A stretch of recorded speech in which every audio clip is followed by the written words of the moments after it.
इसलिए हम अपनी कुटिया यहीं बनाते हैं। हाँ भैया, आप यहीं विश्राम कीजिए, मैं आपके लिए जलपान की व्यवस्था करता हूँ।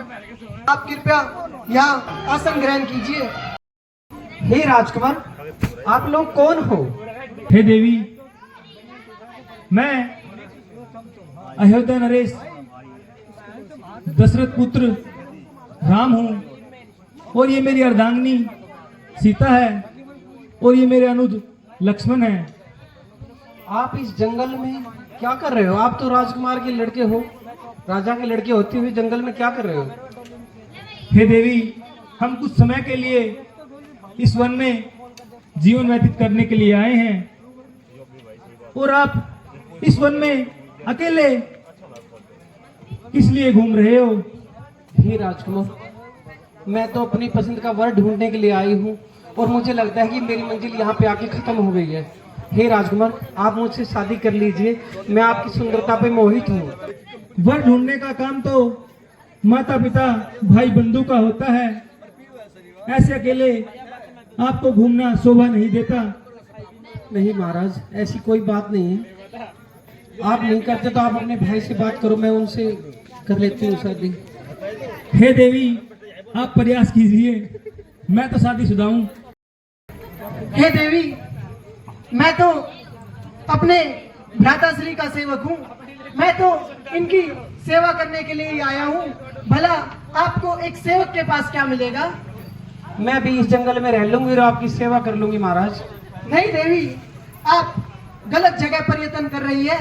आप कृपया भैया के पास ही जाए, एक सेवक के पास आपको कुछ नहीं मिलेगा।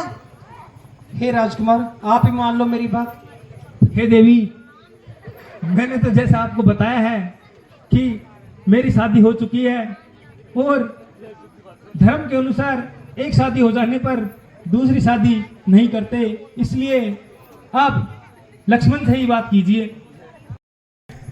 अपनी पत्नी किसी और स्त्री में नहीं देख सकता। हे राजकुमार, आप ही मेरी बात मान लो, आप भी कर लो एक शादी, और क्या फर्क पड़ता है? ए देवी, मैं आपको पहले ही सावधान कर चुका हूँ। सावधान के तो नोटिस बोर्ड दे रखे बैठे हैं। हाँ देवी, मैं आपको पहले ही सावधान कर चुका हूँ कि मैं तो उनका सेवक हूँ। सेवक बनकर ऐसा ही मजा है जैसा लोभी होकर मान का और भिखारी होकर सम्मान का। तो फिर ये मजा मैं भी ले लूंगी, कर लेने क्यों ना प्यार।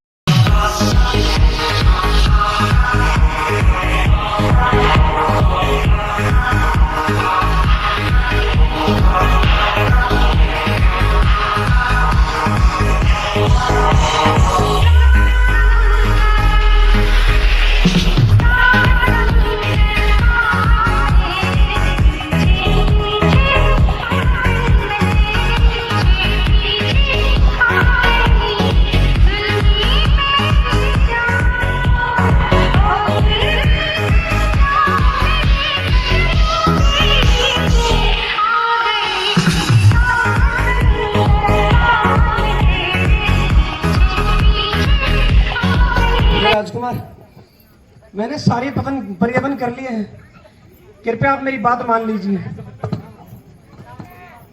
नहीं देवी, आप ऐसी हट न करें तो ही अच्छा है। और भी कुछ है क्या? आप मेरे गुस्से को नहीं जानते महाराज। मुझे लगता है ये स्त्री मेरे बीच में आ रही है, इसका ही खात्मा करना पड़ेगा, मुझे ऐसा लग रहा है। नहीं देवी, आप इनकी तरफ मत देखिए और लक्ष्मण से ही प्रयत्न कीजिए, शायद वही आपकी बात सुन ले। मुझे लगता है सारी फसाद की जड़ ये है, 2 टके की। मैं तुझे जिंदा नहीं चल दूर हो पापी नीच महा, चल दूर हो पापी नीच महा। तू धर्म निभाना क्या जाने, जिसके कुल का कोई मान नहीं वह मान बचाना क्या जाने। जो देख पराए पुरुषों को फैलाए वासना के फंदे, वह काम की चेहरी बन बैठी वह लाज बचाना क्या जाने। काल जिसे कहते हैं, काल इस संसार में हथकड़ी बांधे पड़ा है मेरे भ्राताश्री के दरबार में। मंत्रीवर महाराज, मदिरा पान का इंतजाम किया जाए। जैसे आपकी आज्ञा महाराज। भैया भैया भैया, आओ बहना सुरमन का। बताओ कैसे आना हुआ? भैया क्या बात हो गई? आप इतनी गंभीर स्थिति में कैसे? भैया जंगल के दो राजकुमारों ने मेरी नाक काट दी भैया। क्या आपकी नाक काट दी? हाँ भैया। अरे तो वनवासी सत्यानाशी क्या करन यहाँ पर आए हैं? मुझे लगता है खरदूषण के दरबार में अपनी मौत को बुलावा देने आए हैं। भैया आप उनसे मेरी अपमान का बदला लीजिए भैया। ठीक है बहना सुरपनखा, आप निश्चित रहिए। ठीक है भैया।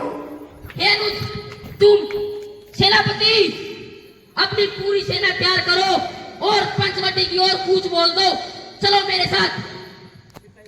रही है और आंधी भी उड़ती हुई दिखाई दे रही है। मुझे तो लगता है उस राक्षसी के पक्षपाती आ पहुंचे हैं। हाँ लक्ष्मण, ऐसा ही प्रतीत होता है। आप उन्हें आने दीजिए और डंके की चोट पर आज उनका मुकाबला करेंगे। हाँ भैया, हम भी उनका ही इंतजार कर रहे हैं। भैया ये दुष्ट प्यार से नहीं मानेंगे, इनको जल्द ही परलोक की यात्रा करानी पड़ेगी। इन बातों से बाहुबली क्या बनते हो?